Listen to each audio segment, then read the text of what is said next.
Ал сонда қой қозының беймаза ызыңы басылып, көгенде жалғыз жарым лақтар ғана шырылдайтын мезгіл болды. Күйлеген қызыл құнажынының соңында көптікі деп өгіздер өңкеңдейді. Маған да деп тайынша бұқалар томпаңдайды. Қағай берісте біреуі шылтың етіп артыла кеткенде, қу мүйіздің бірі жайқап қалса, домалаң ете түседі. Bir аунап тұра сала тайынша бұқалар тағы ұмтылады. Өгіздер, тайыншалар қырқысып, қызыл құнажынға кім көрінгені бұқалық қып жатқанда, ауылдың ана шетінен өзімдікі деп күжілдеп, бүйірлері сартылдап, тұяқтары сыртылдап, ұмтылып көк бұқа бара жатыр. Өзге сиырлар үй жанында қотан жиегінде, Құдай ергеніңе шүкір дегендей, әуелі алдын, содан артын шөгеріп, тыныштанып жатқанына бір күрсініп, тұмсықтарымен жұлдыз қарап, қараса да түк көрмей дүрдек ауыздары молжаңдап, күйіс қайыруға кірісті. Қанды көз, қызыл езу қаншықтар жол шолып, ауыл қорып, күн бұрын қызғыш боп шәуілдеп шала бөлініп жүргенде, дүрдей көк қасқа сарала төбеттер қотан шетінде жаймен аяңдап келе жатып, анда-санда ауыздарын толтыра ох деп қояды. Жаман үйінің жанына сүйене шалқалап, санына шейін түрілген қарағайық, қотыр борбайын қос қолдап тыр-тыр қасып, эх деп қышу қанғанда түшіркеніп құлтума жатыр. Манағы олжас үстіне жалғыз сиырдың сүтін қосып, жер ошаққа асып, анда-санда астын бір көсеп қойып, отқа талтая табынып шекер отыр. Үлкендер, еркектер тойған сиырдай тырайып дамыл алуға кіріскенде, қыздар қызыл құнажындай қылаңдап, сылаңдап, шоқтанып, топтанып, сылдырлап-бұлдырлап, шідертіні өрлей Рақыш ауылына бет қойды. Олардың соңынан өгіздер де, тайынша бұқалар да шұбырды. Деген Алтыбақан Ақсүйектің айсыз қара көк аспанды тұңғиық түні. Шідертінің кейде тастақ қыл болып, кейде құмдық шүңейт суы сылдыр-сылдыр ағады. Жегінде келе жатқан қыздардың күлкісі мен шолпысы да сылдыр қағады. Өңшең ақ көйлектердің жерге төгілген етектері тұтасып, қара барқын қынамалар қараңғыда ақ селеу мінгендей толқынып, шоқ-шоқ үкілер орман басындай жайқалып, жарасып келеді. Жүрген іздері иіссу жұпар аңқиды. Жұматай да сықылды, жалаңаяқ жаман саяқ малайлар ық жағында келе жатып, ай дүние-ай деп мұрындарын тыжыра-тыжыра иіскелейді. Анауылдан да мынауылдан да дауыстары күмістей сыңғырлап, бірін-бірі шақырысып, айғайласып, шуласып, қояры десіп, әндетісіп, қара көк түнді шыңылдата жаңғырықтырып, бала-шаға қыз-келіншектер ағылып барады. Кіртің-бұртың, кірбең-күйбең, күйкі өмірден бәрі де жалыққан, іші пысқан, бәрінің де есі дерті, бір түн, бір сағат болса да осындай ойнап күліп, көңіл көтеріп қалуда. Өзгесі не керек? Күнекейді айтсайшы. Аяғы жер басып келе жатқанын, сағым құшып келе жатқанын білмейді. Жүрек кеткен лепіріп, көкірегін көтере, тамағын кенеп қояды. Тамыр біткені ұшқын түссе, мылтық дәрісіндей лап еткелі келеді. Тамырында, жүрегінде, тұла бойында жарылып сыртқа шығуға арпалысқан, қамаулы қайнаған, бұжылдаған әлде бір жалын, шарап күш бар секілді. Қандай күш екенін өзі де сезбейді. Әйтеуір мас кісі тәрізді.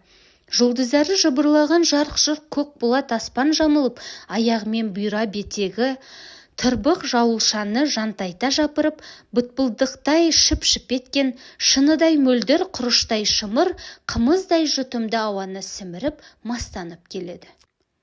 Келсе, 8 қанат ақ орданың оң жағына недәуір қыз-келіншек жиналып, төр жаққана олқытыр екен. Қарлығаштай қалбалақтаған жалаң аяқ жас балалар ғана төрге қораздана отырған боп, атып тұрып шоқалақтап жүр. Ана жақтағы бозбала емес сымақтар екен. Төрге бата алмай, көбі босаға жақта үйме-жүйме көрінді.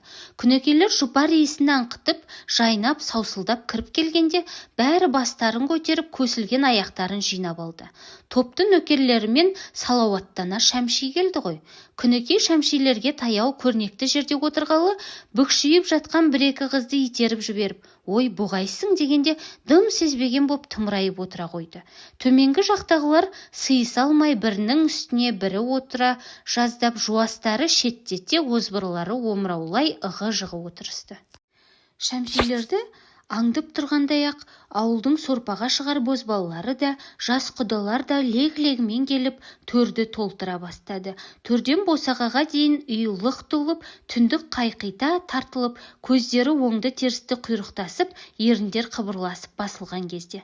«Кәне, не отырыс бар, ойын бастаңдар» деп қадау-қадау сөздер шыға бастады. Бастаңдар, ойнағалы келді ғой жұрт. Пәленше сен неғып отырсың?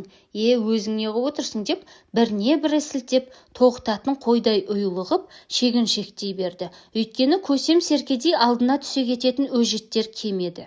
Жайда өжетсініп жүрсе де, топ алдында бір жерімнен дәне күш шығып қала ма, әлде біреу тілімді алмай, бетім қайта ма, көптің бабын табалам ба деп, бірі жүрексініп, бірі сыпайысып, бірі ақылдымсып, бір талайы жантайып жатып қызға көз салғанды қасына қыз әкеп берсе, айналдырғанды тәуір көріп, ырың-жырыңмен бір қыдыру уақыт өтті, біраз отырысты. Сол отырыстың үстіне 4-5 жігіт баймандар келді. Оларға серпіліп орын берісті. Неге екені белгісіз. Найзағай ұшқыны зулап өткендей, Күнекейдің тамыр біткені шым ете түсті.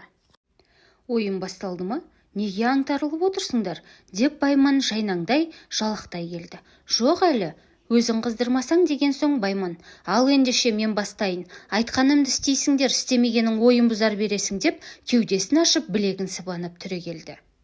Бәрекелді, ой сабазмай, топтың гүлі жаңа келді ғой деп өзінен өнер шықпаған тоғышарлар қошемет қылысты. «Бәрің де ойнауға келдіңдер ғой, ендеше бұлай отырып ойнауға болмайды. Әйда, қыз бозбалалар, аралатпа отырасыңдар. Кәне пәленше сен бері кел, сен мұнда отыр» деп қыздарды да жігіттерді де жетелеп, сүйреп көтеріп, заматта опыр-топыр ғып, бір қыз бір жігіттен, қыз жетпегеніне келіншектен аралатпа ғып отырғызды.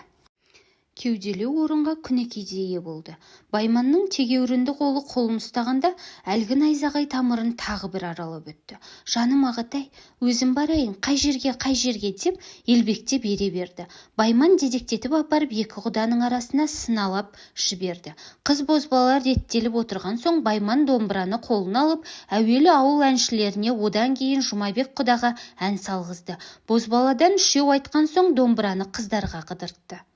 Бұл елде үкілі Айша деген келте мұрын кербез домбырашы, әнші, даңғойлау, мақтаншақ, көңілшек қыз бар еді. Сол қызды шу дегеннен сый құданың қасына қақ төрге отырғызуы тегін емес екен. Домбыра алдымен соған барды. Үкілі Айша: «Ойбай-ау, енді не айтам» деп өтірік сынықсып, домбыраны жуырда баурамай бұлданған болды. Күнекей ішінен әдірам қалайын деді. 3 ауыз өлеңмен 3 түрлі ән саласың деген соң, Айша үкісі бұлғаңдап, көзін ашып жұмып, көмекейін көрсетіп, таңыраңдап, дағдылы еркемауын, зұлқиясын, әліппей нәпсің тый, ләмәсиле титр тусын айтып, маңдайын орамалымен бір сипап домбыраны оң жағындағы құданың алдына қойды. Дұрысақ, пәлі, Айша домбыраның жөнін тапты деп қошеметшілер пұшпақ бөрікті, барқыт жағалы, ашаңдау қара торы жігітті айналдыра бастады. Құда қипықтап, терілеп, мойнын ит аланың айғырындай қылқыңдатып, дауысын өлімсіретіп, кезегінен әрең құтылды. Домбыраны қарындасы Шәмкемге жылжытып еді. Үлде мен бүлдеге бөленіп, танауын көтеріп отырғаны болмаса, мәні кем екен. Ол домбыраны ар жағындағы Күнекейге ұсынады. Күнекей домбыраны итеріп тастап алмады.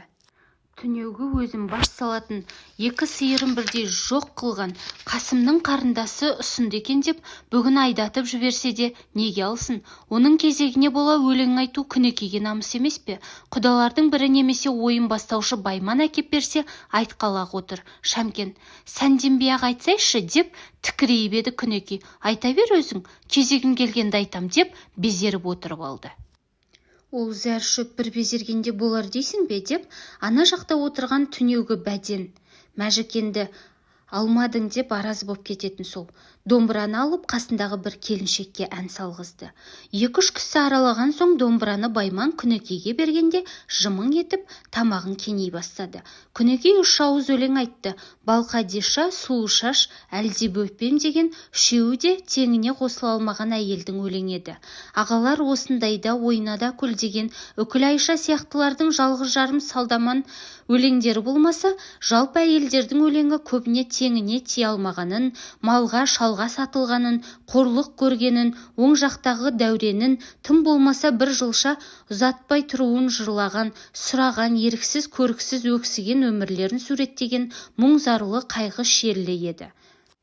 Байқаған адам ол мұң зарды сезген еді. Бірақ қызық көруді, ойнап күлуді аңсап, қасындағы қыздардың қызуына мастанып, арсалаңдап, қолдары тізелері айқасып отырған есірік жастар ол мұңзарға құлақ қоймады. Тұйғыным-ай дегенде тұйғыным-ай, болдым ғашық көзіңнің құйрығын-ай, мал бердім деп бір жаман алып кетсе, шара бар ма Алланың бұйрығын-ай? Немесе бір жұлдыз-ай астында сәулеленген, көп дұшпан сырттан асық әуреленген, басында қаптауының сіз бір пері, тұра алмас тағат қылып сізді көрген. Немесе көрінер алыстан тау мұнарланып, қосылар екі ғашық құмарланып, ақ үйдің оң жағында жатар меді, түлкі алған ақ иықша жұмарланып дегендей жастық, мастық өлеңдермен қыздарды өздерінше үгіттемек, сүйіспек, сүймек боп қызуланды, қызықты, буланды.